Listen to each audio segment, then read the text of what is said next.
Hey everyone, I hope you're well. So I'm currently sat in front of a sad lamp.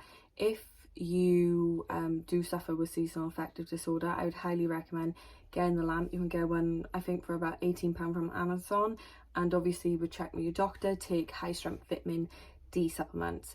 I've now started doing the YouTube video, filming it or getting the content ready for it on a Thursday. So on Sunday, all I gotta focus on is planning my week. This just saves me from getting like stressed out, and I'm managing my workload so much better than I ever used to be. Obviously in life your situation may change, your time may change, so make sure you change your timetable and your goals and everything to fit around it, to just make sure you're the best version of yourself and you don't get burnt out. So this week I want to talk about my virtual assessment that I did last week. So running has always been that thing regarding the SAS, who days wins casting day, that I failed. I failed. And I failed due to the lack of practice and training for it. So we've been building my core running strength. So I had an assessment. I think I was like week 4, week 5 into running. I had to do 8 miles in the morning, 4 miles in the afternoon, and then 3 miles the following day, like a fast 3 miles. I was aiming for a 10-minute pace for each of them. So I just want to share each part of the assessment and how I made it through it. So if you do struggle with running, this could help yourself as well.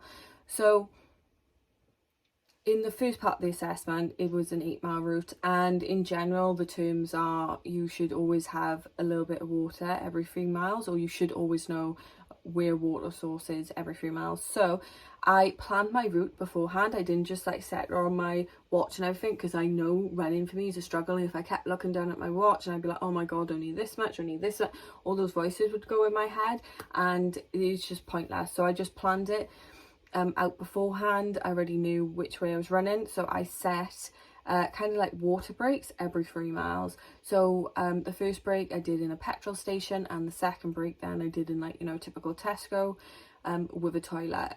For me, if you're like me with running, like I would suffer with IBS, and if I had any bad food, it would, like, I'd run like 1.5 miles, my stomach would crunch over and I need to go to the toilet. Obviously that was a big thing I had to get over to go on the show. So over the last few months I've been adding junk food into my food plan. It has been very tough. It's definitely easier when you got all or nothing, because then you're gonna make those decisions. I've gained around 9 pounds from doing that, but I can successfully say I ran the 8 miles. I did it very easy, and because I had checkpoints along the way, I never focused on the 8 miles. I literally just focused on each checkpoint. I ran the 8 miles without stopping, obviously only the allocated stops. 1 hour 29 minutes, which I think the extra 9 minutes was for the checkpoint, so I'm really happy with it. My tips are, if you go to run a long distance and you're not used to running long distances, is make sure you keep your heart rate low. So keep it in like the orange zone and just really control your breathing, focus on your breathing, and then once you do that you can keep going so much longer than if you try and run off and you get out of breath and you want to stop. I actually felt so strong in my 8 miles that I probably could have kept going. Then when I came back, I elevated my legs, I made sure I had a shower, I stretched beforehand as well. I stretched about 10 to 15 minutes beforehand. I did all drills, I was nice and warmed up. And then I stretch after, you know, I always make sure I stretch my calves, my glutes, my quads, my hamstrings, you know, all that lovely stuff. And then I have a massage gun as well, so I put that over there. I showered to keep my body warm, I changed into brand new clothes, I had a tuna pasta bake, which was kind of like a reward meal for me. And then I kept my legs elevated. I knew I was going to have like a 3-hour time again for the 4-mile run. I had my route planned out ready, so obviously again I did the same warm up. I got myself nice and warm, I got to the thing, and even though I started getting in like a lot of pain, like a lot more pain by the 2 miles, I just continued at that pace. 10-minute miles, I ran it in 40 minutes, and I just continued to keep my heart rate low and focusing, and I made it to the end without stopping, so I was very happy with that. Then so obviously when I got back, I showered again, I did the stretch again, vital to do the stretching. I did the massage again on me again. I changed my different clothes. I made sure I had like, you know, carbs. I had all my meals planned out beforehand. Even the day after, I had like a pizza ready for after the 5k. So I had like I had chocolate Vintos, I had like the Lucozade drinks, you know, I just made sure I got all that sugar and everything I lost back into my system. And just generally like treat myself.